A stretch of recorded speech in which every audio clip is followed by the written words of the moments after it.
इस यूनिवर्सिटी से निकले हुआ हर नौजवान, चाहे वो लिबरल साइंस से निकला हो या पेट्रोलियम की भिन्न भिन्न फैकल्टी से निकला हो, वो भारत की अनमोल संपदा है, वो भारत की ऊर्जा है। और आज जब हम डेमोग्राफिक डिविडेंड की बात करते हैं, तब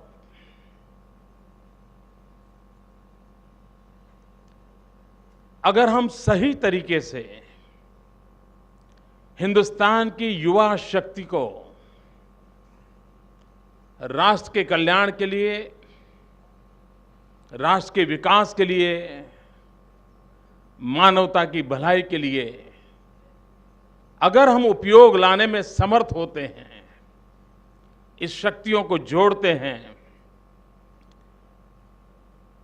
तो मित्रों, पिछले 60 साल का जो घाटा है, वो घाटा 10 साल में हम भर सकते हैं।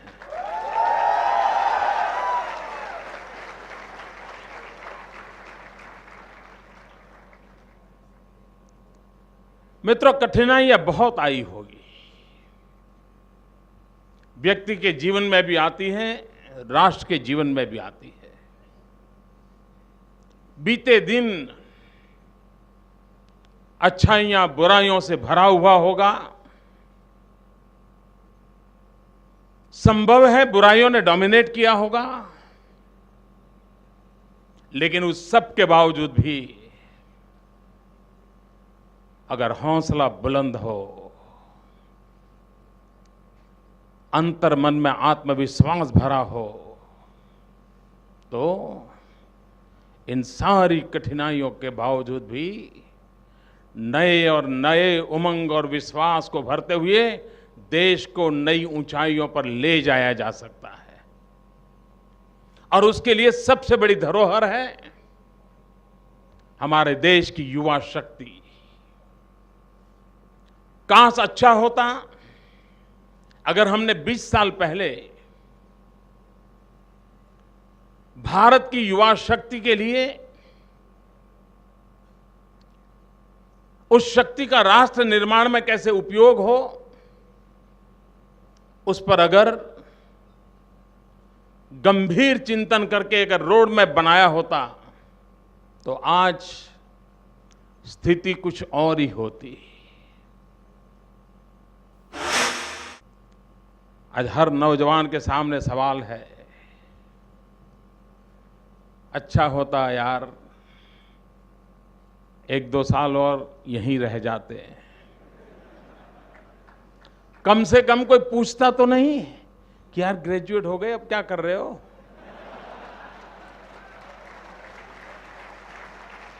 अब पढ़ाई पूरी हो गई, कुछ करते हो कि नहीं करते हो। और तब मुंडी नीचे करके, आंख नीचे झुका करके जवाब देने की स्थिति नहीं रहती है। और ये सबसे बड़ा कठिन समय होता है युवा के जीवन में। अंधेरा छाया होता है, सपने ओझल होते दिखते हैं। और तब मित्रों, आपको साथ देता है आपका आत्मविश्वास। आपको आगे बढ़ाते हैं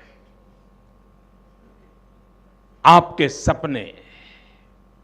और उस पर अगर हमने बल दिया, तो हम नई स्थितियों को पार कर सकते हैं। दोस्तों, आप लोगों ने जिस यूनिवर्सिटी में अध्ययन किया है, जिस महापुरुष के साथ इस यूनिवर्सिटी का नाम जुड़ा है, वे पंडित दीनदयाल उपाध्याय। अगर पिछली शताब्दी में हिंदुस्तान की राजनीति पर 3 महापुरुषों के विचारों का प्रभाव रहा है,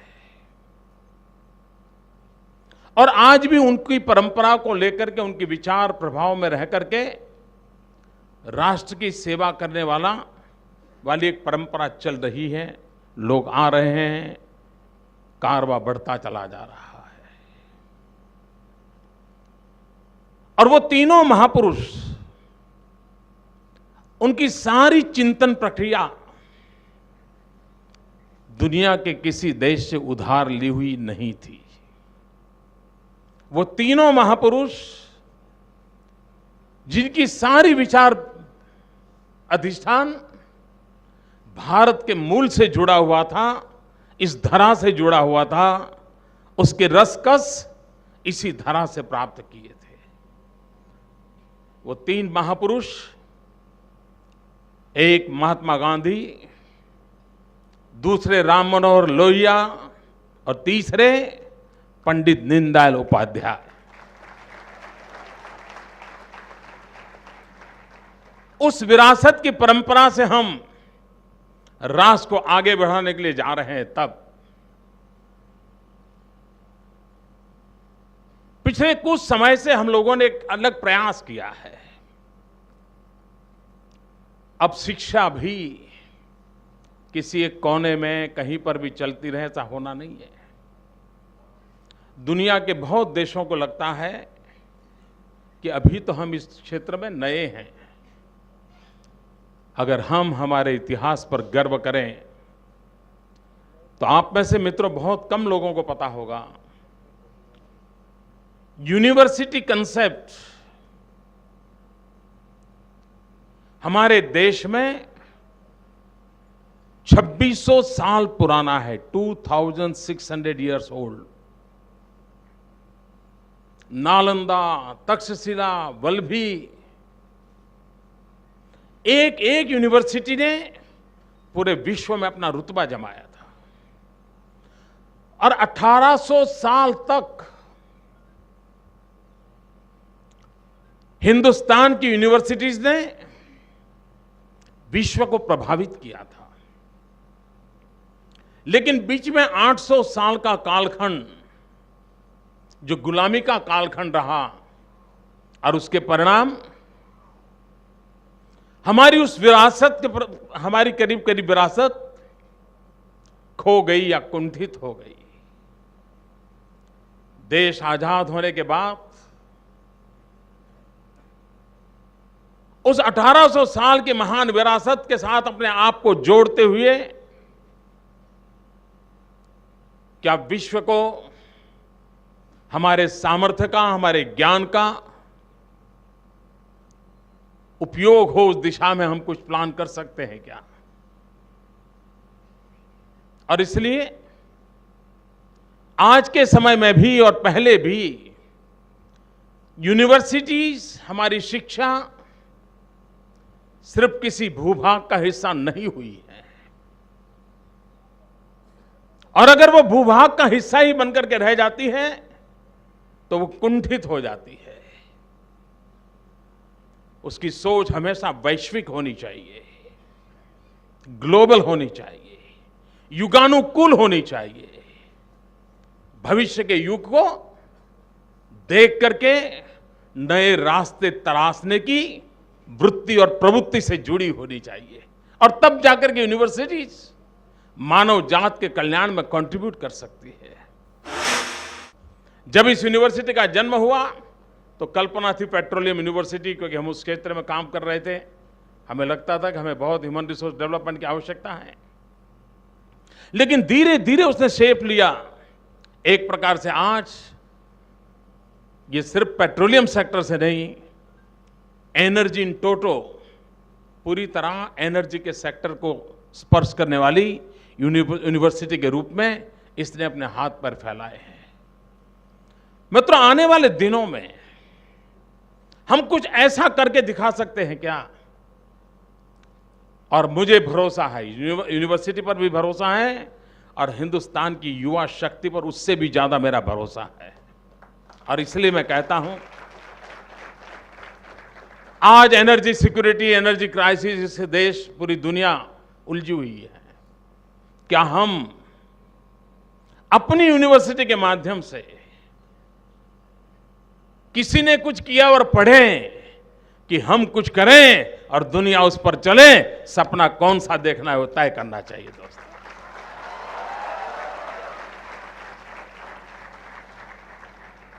हम आए दिन महात्मा गांधी की बात करते हैं। अभी मुकेश भाई ने पंडित दीनदयाल जी का एक बहुत अच्छा कोट हमारे सामने प्रस्तुत किया, और जिसके मूल में प्राकृतिक संपदा के प्रति संवेदना, प्राकृतिक संपदा की सुरक्षा, eco friendly development, global warming के खिलाफ लड़ने के लिए नेचुरल रिसोर्सेज की सुरक्षा करना एक बहुत बड़ा काम सारे विश्व के सामने खड़ा है। क्या हम 5-6 साल के बाद, गांधी को 150 साल हो रहे हैं, 150 ईयर, क्या हम पीडीपीयू के माध्यम से ये सपना देख सकते हैं कि यहां जो गांधीयन फिलॉसफी से जुड़े हुए लोग, आधुनिक विज्ञान को पढ़ने वाले पीडीपीयू के स्टूडेंट्स, हम सब मिलकर के, और हमारे यहां लिबरल साइंस की फैकल्टीज हैं, वो सब मिलकर के, क्या हम दुनिया को बता सकते हैं कि आज एनर्जी क्राइसिस के रास्ते कैसे हो सकते हैं? गांधी का चिंतन क्या था, गांधी ने रास्ता क्या दिखाया था? एक प्रोजेक्ट के रूप में लेकर के, रिसर्च करके हम दुनिया के सामने एक अल्टरनेट मॉडल, और वो भी भावात्मक नहीं, कंप्लीट रोड मैप के साथ, और आज भी हमारा चिंतन रिलेवेंट है कि नहीं, उसको बराबर कसौटी पर कस करके हम दुनिया के सामने दे सकते हैं। क्या हमारी यूनिवर्सिटी इस चैलेंज को उठा करके आने वाले दिनों में हम दुनिया को कुछ दे सकते हैं? गांधी के आदर्श और विचार और व्यवहार में से लेकर के हम नए रंग रूप के साथ नई स्थितियों की आवश्यकताओं की पूर्ति के लिए दे सकते हैं क्या? सोचना चाहिए। मित्र, जिस प्रकार से एनर्जी सेक्टर में नेचुरल रिसोर्सेज के सामने एक बहुत बड़ी चैलेंज खड़ी हुई है, उसी प्रकार से एनर्जी कंजर्वेशन भी एक बहुत बड़ा काम है। क्या हम ऐसे केस स्टडी कर सकते हैं क्या? अब हमारे पास यहां 1 मेगावाट सोलर पावर प्लांट आपकी यूनिवर्सिटी के पास है, और दूसरा एक नजदीक में 20 किलोमीटर दूरी पर 1 मेगावाट सोलर पावर प्लांट का प्रोजेक्ट कैनाल हेड पर है, कैनाल टॉप की स्कीम, और सारे दुनिया के लिए अजूबा है कि गुजरात ने कैसे कैनाल पर सोलर टॉप करके एक नेचुरल रिसोर्सेज की रक्षा करने की कैसी यूनिक योजना बनाई। क्या पीडीपीयू के कुछ स्टूडेंट्स एक प्रोजेक्ट लें कि यहाँ के 1 मेगावाट की एनर्जी सोलार की और वहाँ के 1 मेगावाट एनर्जी, दोनों का कंपैरेटिव केस स्टडी करें, 6 महीने लगातार केस स्टडी करें, और उस योजना में कॉस्ट इफेक्ट, बाकी 50 चीजें, और हम दुनिया के सामने एक नए मॉडल के रूप में आ सकते हैं। हाँ भाई, इस प्रकार की टेक्नोलॉजी और उस प्रकार का इनिशिएटिव, इतना फर्क आता है, हो सकता है दुनिया चल पड़े तो पानी भी बच जाएगा, जमीन भी बचेगी, और सूर्य शक्ति का सर्वाधिक उपयोग होगा। हम प्रोजेक्ट के रूप में ले सकते हैं क्या?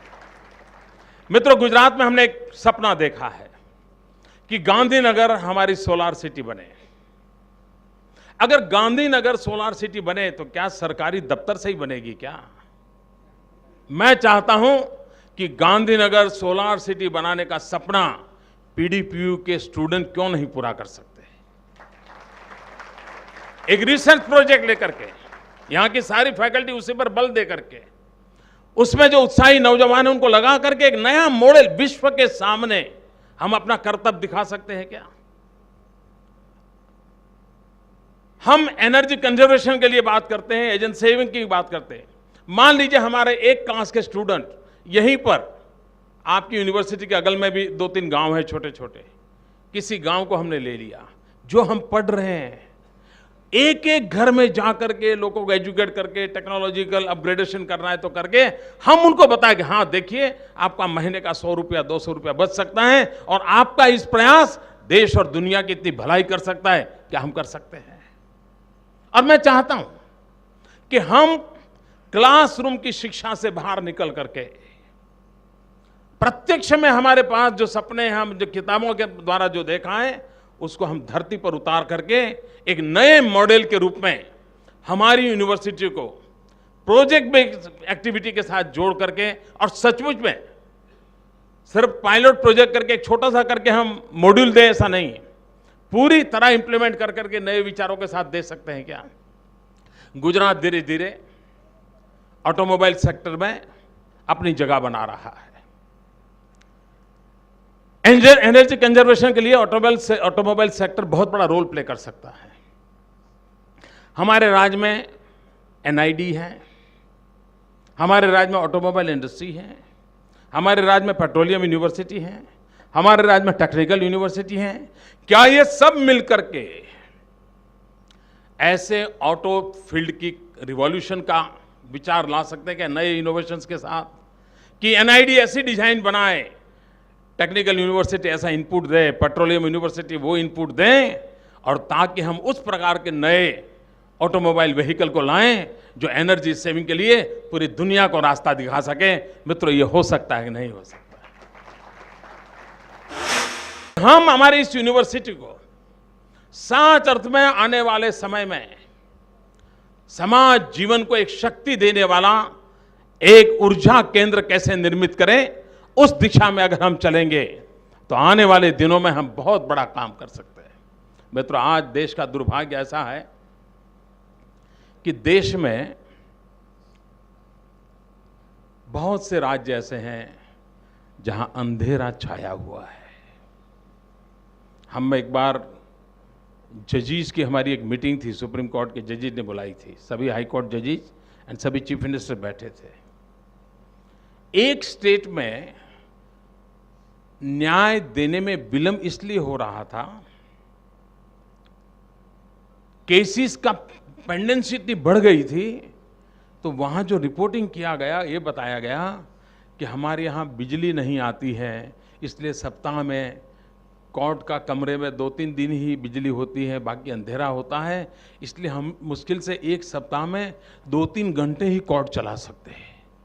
अब कल्पना कीजिए मित्रों, क्या होता होगा जो न्याय के लिए तरस रहा है, उसको बिजली का एक लट्टू बंद पड़ा है और उसके लिए उसका न्याय रुका हुआ है। एक तरफ ये हाल है और दूसरी तरफ लाखों करोड़ों रुपयों का इन्वेस्टमेंट करके बिजली के कारखाने लगे हुए हैं, उसमें से 20,000 मेगावाट पावर जनरेशन आज बंद पड़ा है। क्यों? फ्यूल नहीं है। फ्यूल क्यों नहीं है? तो कोयला निकालने की इच्छा नहीं है। क्यों नहीं है? फाइल खो गई है।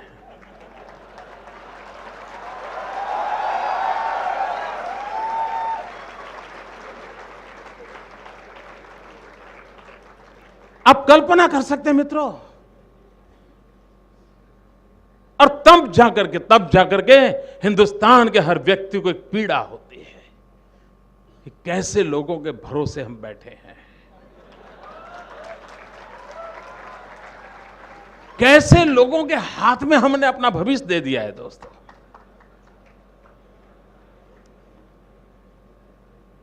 मित्रों, अगर यही हाल रहा तो देश के नौजवान का क्या होगा कहना कठिन है। मित्रों, जब अटल जी की सरकार थी, 6 साल उनको सेवा करने का अवसर मिला और देश में करीब 6 करोड़ नौजवानों को रोजगार उपलब्ध करवाया था। और पिछले 9 साल में सिर्फ 1,47,00,000। बताइए, अब ये स्थिति रही तो जाएंगे कहां मित्रों? फुटपाथ पर भी जगह मिलेगी नहीं मिलेगी, चिंता सता रही है। दोस्तों,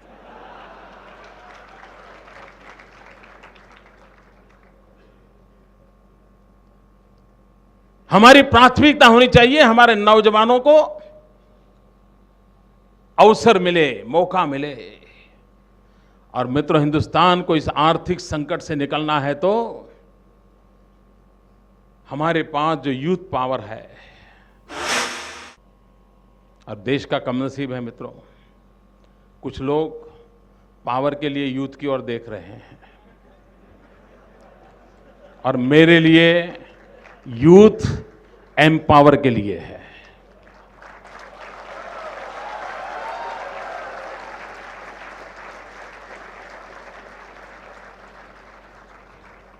मैं तो यूथ एम्पावर ये आने वाले दिनों में एक बहुत बड़ी शक्ति बन सकता है।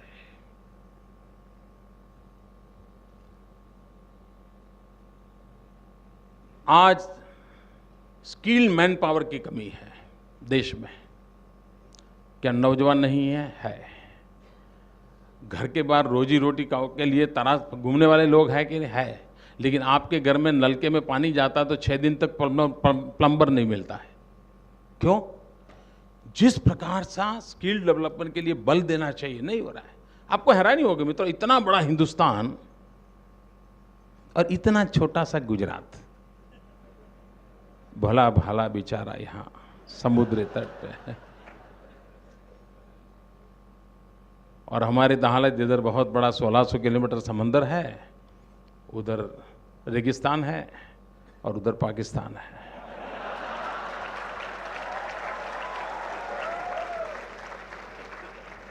इन सारी स्थितियों के बावजूद भी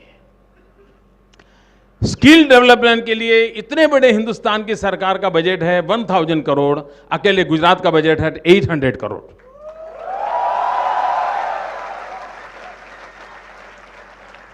मित्रों, इससे पता चलता है प्रायोरिटी क्या है, इरादे क्या है, यूथ का महत्व समझते कौन लोग हैं। और इसलिए मैं कह रहा हूं मित्रों, आज जब आप और मित्रों एक व्यवस्था के भीतर जिंदगी गुजारना बहुत सरल होता है, लेकिन जैसे ही उस स्थिति के बाद घर पहुंचते अकेले होते हैं, तब मन धुंधाता है, कहां जाए, कैसे जाए, क्या करें। आप एक ऐसी यूनिवर्सिटी से जा रहे हैं जिसका नाम पंडित दीनदयाल उपाध्याय के साथ जुड़ा हुआ है। मित्रों, मुझे विश्वास है कि आप इस यूनिवर्सिटी से जाकर के आपके सपनों के बीच में एक मकसद अवश्य होगा, आप कुछ भी करेंगे, आपके सपनों का एक ही यार्डस्टिक होगी, एक ही पैरामीटर होगा, वो पैरामीटर होगा इंडिया फर्स्ट। मैं कुछ भी करूंगा, मेरा देश सबसे पहले। इस यार्डस्टिक के साथ आप अपने जीवन के सपनों को निर्धारित करें। मेरी आपको बहुत बहुत शुभकामनाएं हैं।